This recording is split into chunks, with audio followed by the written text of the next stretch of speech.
Hello friends, मैं Shri Prakash Verma, science अध्यापक आदर्श जनता विद्यालय टांडा, अम्बेडकर नगर।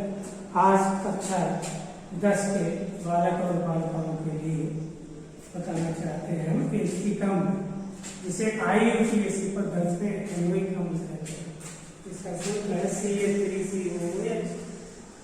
तो ये एस्टिक अम्ल या एथेनोइक अम्ल से आप परिचित हैं।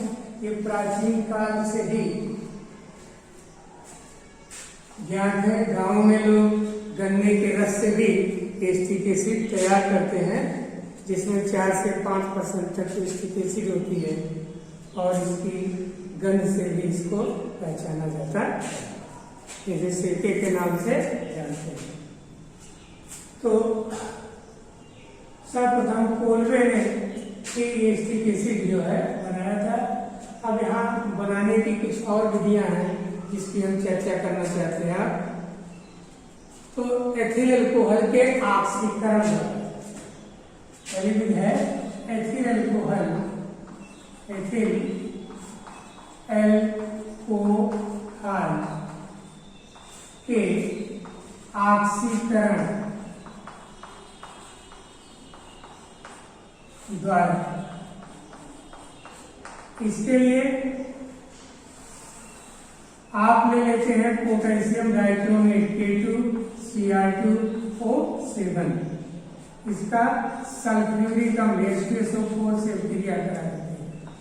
तो इससे है potassium sulphate K2SO4 plus Cr2 SO4 का थ्राइस क्रोमियम सल्फेट। तो 3 1 4 में इसको लिख दिए प्लस OH2O प्लस 3 नवजात ऑक्सीजन, नवजात ऑक्सीजन। फिर नवजात ऑक्सीजन परमाणु के रूप में रहता है, जो बहुत ही क्रियाशील होता है। यही जो है एथिल अल्कोहल C2CH3CH2OH इसके ऑक्सीकरण करता है। तो इससे हमें CH3CHO प्लस H2O निकल जाएगा। क्या मिल गया? Acetaldehyde, acetaldehyde. फिर एसिटल्डिहाइड का ऑक्सीकरण करेंगे CH3CHO का पुनः ऑक्सीकरण करिए तो CH3COOH एस्टिक अम्ल। एसिटिक अम्ल। अब इसके लिए ये दोनों दिखाते नहीं, यही ऊपर लिख देते हैं K2Cr2O7 plus H2SO4। K2Cr2O7 plus H2SO4। तो ये देख रहे हैं कि एथिल अल्कोहल, तो क्या आपका एथिल अल्कोहल। तो एथिल अल्कोहल का ऑक्सीकरण करते हैं, एस्टल्डिहाइड मिलता है। फिर एस्टल्डिहाइड का ऑक्सीकरण करते हैं, एस्टिक एसिड मिल जाता है। इस तरह आप एथिल अल्कोहल के ऑक्सीकरण से एस्टिक एसिड आप सरलता से प्राप्त कर सकते हैं। दूसरी विधि आप देख लीजिए।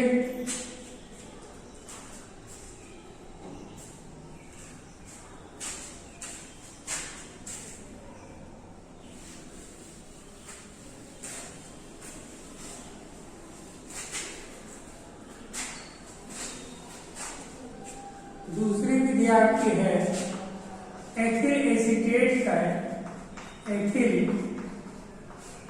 एसीटेट के जल अपघटन द्वारा। इसके लिए आप एथिल एसीटेट ले लीजिए CH3COO-C2H। ये क्या आपका एथिल एसीटेट, एथिल एसीटेट। इसका जल अपघटन करेंगे तो एथिल एसीटेट के जल अपघटन के लिए तनु अम्ल या तनु क्षार की उपस्थिति में एथिल एसीटेट का आप जल अपघटन कर दीजिए तो इससे आपको C2H5OH एथिल अल्कोहल मिल जाएगा और साथ साथ CH3COOH H कम मिल जाएगी एसिटिक अम्ल एथिल एल्कोहल। देख रहे हैं बहुत ही सरल विधि है। अगर आपके पास एथिल एसीटेट है तो तन अम्ल या क्षार की उपस्थिति में तन अम्ल या क्षार की उपस्थिति में इसका जल अपघटन करें का जल H2O टूट जाता है H प्लस OH-, तो शुद्ध जल का अपघटन कम होता है इसलिए इसमें थोड़ा सा अम्ल या क्षार मिला देते हैं तो इसका आयन हो जाएगा और यही जो है एथिल एसीटेट के साथ मिलकर एथिल अल्कोहल और एसिटिक अम्ल बनाने का कार्य करते हैं। तो ये आपकी दूसरी विधि हुई एथिल एसीटेट के जल अपघटन द्वारा, मतलब एथिल एसीटेट को जल की सहायता से अपघटित कर देते। तो तीसरी विधि है औद्योगिक विधि। औद्योगिक विधि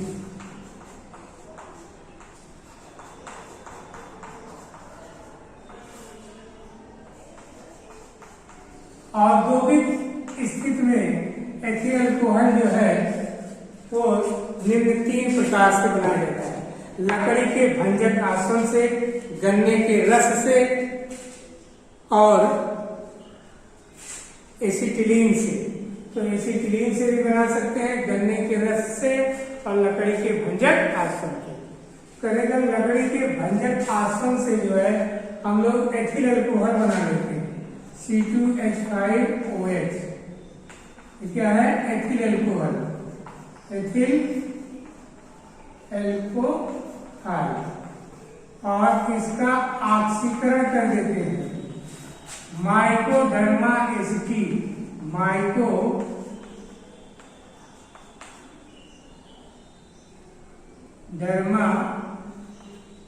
एसिटी नामक जीवाणु की उपस्थिति में जो है ये एसिटिक अम्ल में परिवर्तित हो जाता है, अम्ल में बदल जाता है CH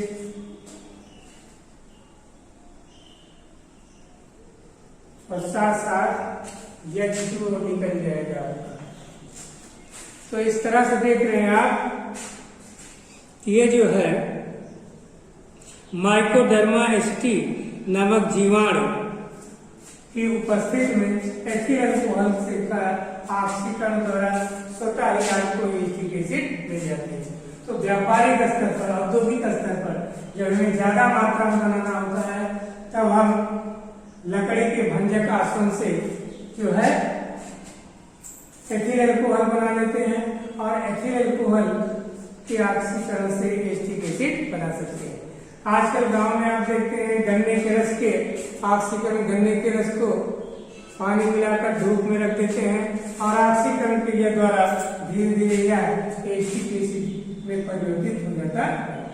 इस तरह आप देखते हैं एसिटिक एसिड बड़ा ही महत्वपूर्ण पदार्थ होता है। अब इसके आप भौतिक गुण देख लीजिए। भौतिक गुण, यह 30 गंध वाला एक द्रव होता है जिसका क्वथनांक जो होता है वह 118 अंश सेल्सियस, 118 अंश सेल्सियस इसका जो है बॉइलिंग पॉइंट होता है और फ्रीजिंग पॉइंट इसका जो है 12.5 अंश सेल्सियस पर ये जो है जम जाता है। कहने का 118 अंश सेल्सियस पर ये खौलना शुरू होगा, अर्थात द्रव अवस्था से गैस अवस्था में चला जाएगा और उसको ठंडा करेंगे तो 16.5 अंश सेल्सियस तक आते आते कहने के ठोस के रूप में, भूरे ठोस के रूप में प्राप्त हो जाता है। तो इस तरह से आप देखते हैं फ्रिज वगैरह में रखकर इसको आसानी से जमाया जा सकता है। तो ये 30 गंध वाला एक द्रव होता है और अपने इसी गंध के द्वारा ये पहचाना जाता है। अब इसके रासायनिक गुण हम देख लेते हैं। अम्ल है इसलिए ये क्षार से क्रिया करेगा। रासायनिक गुण आप देखिए, ये चूंकि अम्ल है इसलिए क्षार से क्रिया करेगा।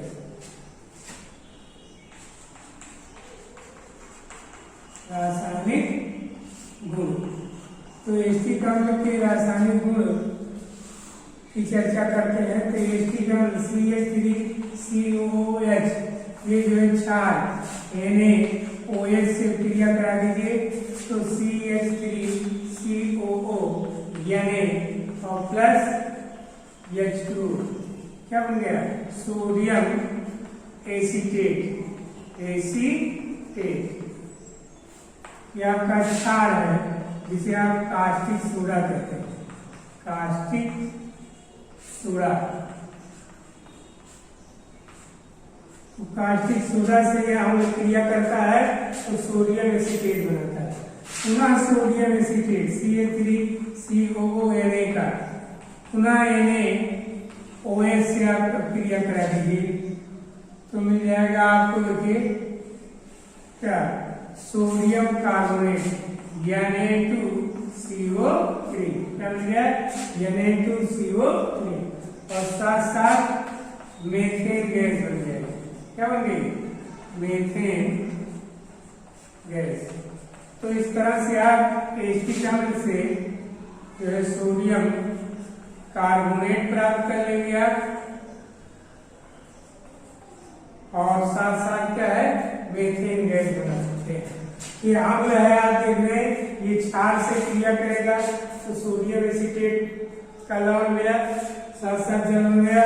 सोडियम एसीटेट को पुनः क्षार के साथ अधिक मात्रा में क्रिया करते हैं तो हमें मेथेन गैस प्राप्त हो जाती है और साथ साथ धावन सोडा जिसे आप कहते हैं सोडियम कार्बोनेट भी मिल जाता है। तो इस तरह एस्टिक एसिड से आप मेथेन गैस और धावन सोडा दोनों बना सकते हैं। इससे एथेन गैस भी बना सकते हैं।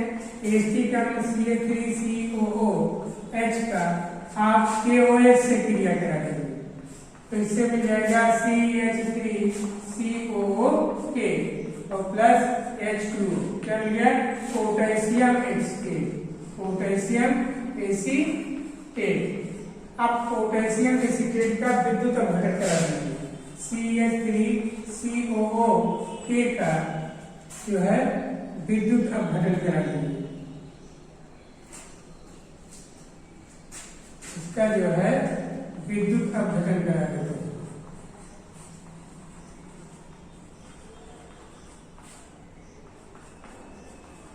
जल में घुलकर इसका विद्युत अपघटन करा देंगे तो C2H6 क्या मिल जाएगी?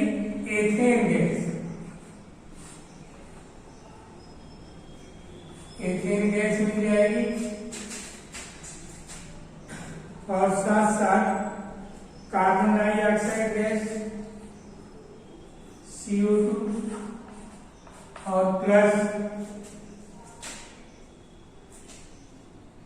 CO2 मिल जाएगा। आगे का जो है ये जो टूटता है CH3COO के जब टूटेगा तो CH3COO माइनस एसीटेट आयन और साथ साथ पोटेशियम आयन। अब आपका एसीटेट आयन जो है ये चला जाएगा कहाँ? ऋण आयन है धन ध्रुव एनोड पर। तो एनोड पर CH3COO माइनस ये जो है 2 इलेक्ट्रॉन का परित्याग कर देगा और CH3COO ये मुक्त मूलक के रूप में आ जाएगा। मुक्त मूलक जो तुरंत जो है C2H6 plus 2CO2 carbon dioxide gas और एथेन गैस और कार्बन डाइऑक्साइड गैस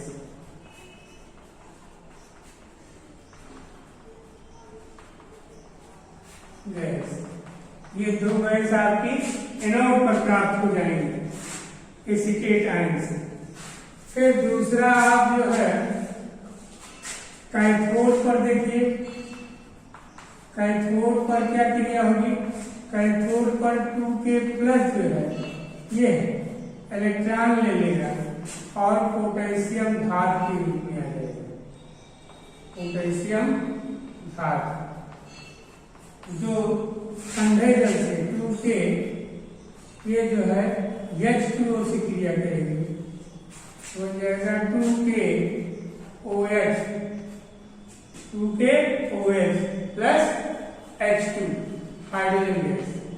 यहाँ देखें पोटेशियम हाइड्रोक्साइड क्या बन जाएगा, पोटेशियम हाइड्रोक्साइड, पोटेशियम हाइड्रोक्साइड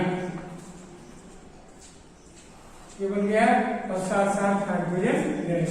तो इस तरह से आप देख रहे हैं कि जो है एसिटिक अम्ल का क्षार NaOH या KOH से क्रिया कराते हैं, तो इससे हम लोग मीथेन गैस भी बना सकते हैं और एथेन गैस भी बना सकते हैं।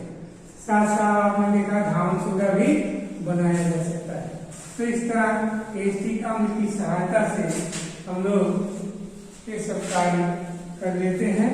अब आप देखिए ये अमोनिया से भी क्रिया करता है। एसिटिक अम्ल CH3COOH इसकी जो है अमोनिया NH3 से क्रिया करा दीजिए तो CH3COO NH4 क्या बन जाएगा, अमोनियम एसीटेट, अमोनियम एसीटेट। तो इस तरह से अमोनियम एसीटेट में परिवर्तित हुआ और पुनः अमोनियम एसीटेट से जो है आप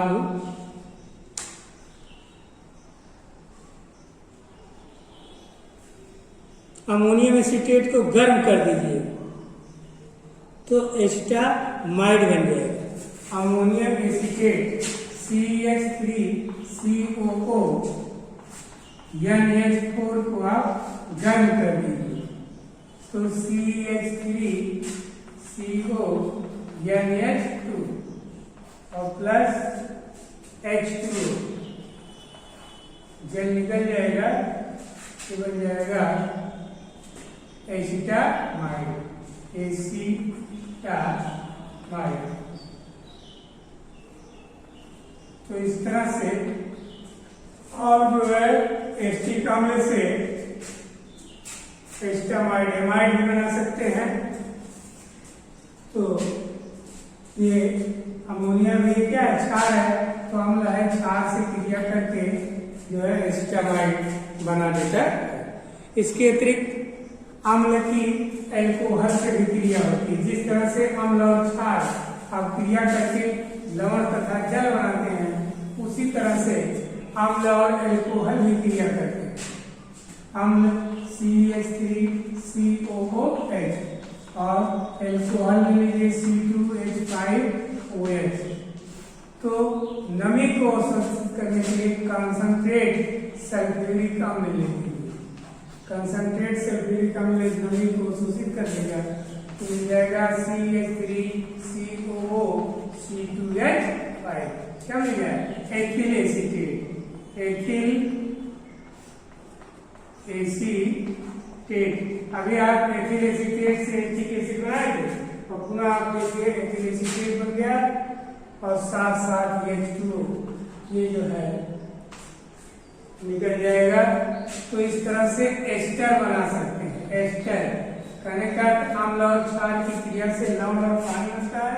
यहाँ अम्ल और एल्कोहल, अम्ल तथा एल्कोहल की क्रिया से आपका एस्टर और जल बना, जिसमें नमी को अवशोषित करने के लिए सल्फ्यूरिक अम्ल बनाया। क्योंकि यहाँ methyl alcohol, ethyl alcohol, propyl alcohol जो भी मिलाएंगे उसे साथ यहाँ methyl acetate, ethyl acetate, propyl acetate, इस तरह के आपको एस्टर प्राप्त होते जाएंगे। तो ये इस बीच में आपको देखा कि इसमें कि अम्ल और एल्कोहल की सहायता से हम लोग एस्टर बना सकते। फिर आप देखिए कैल्शियम एसीटेट और कैल्शियम फॉर्मेट की सहायता से इसकी क्रिया जो है, calcium acetate CH3COO twice Ca क्या है, कैल्शियम एसीटेट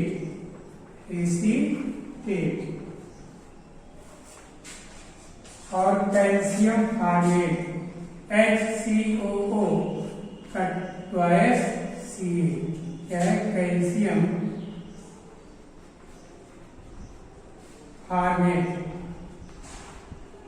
ये फार्मिक अम्ल है HCOOH, ये फार्मिक। देखिए इसमें अम्ल में हाइड्रोजन विस्थापनीय हाइड्रोजन किनारे है, इसलिए इस सभी अम्लों से इसमें थोड़ा उल्टा होता है, इसमें क्षारीय ध्रुव जो है पीछे करते हैं। अब इनकी अब क्रिया से देखिए क्या होता है, कैल्शियम कार्बोनेट बन जाएगा CaCO3, क्या बन जाएगा, कैल्शियम है और कार्बोनेट CO2 ट्वाइस है, तो कैल्शियम कार्बोनेट बन जाएगा। और साथ साथ आपका CH3CHO क्या बन गया,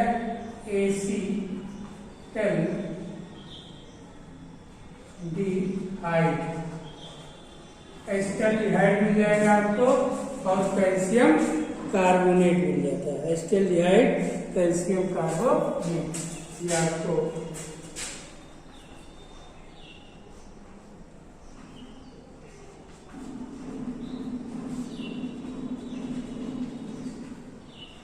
कार्बोनेट प्राप्त हो जाएगा। तो इस तरह से आप देख रहे हैं कि यहाँ कैल्शियम एसीटेट के अलावा कैल्शियम फॉर्मेट दोनों के लवण को घोल लीजिए और इनकी परस्पर क्रिया कराते हैं, तो इनकी अब क्रिया से आपको जो है एस्टल्डिहाइड मिल जाएगा और कैल्शियम कार्बोनेट प्राप्त हो जाता है। इस क्रिया में आपको थोड़ा उसमें देनी पड़ेगी, गर्म करना पड़ता है। Thank you.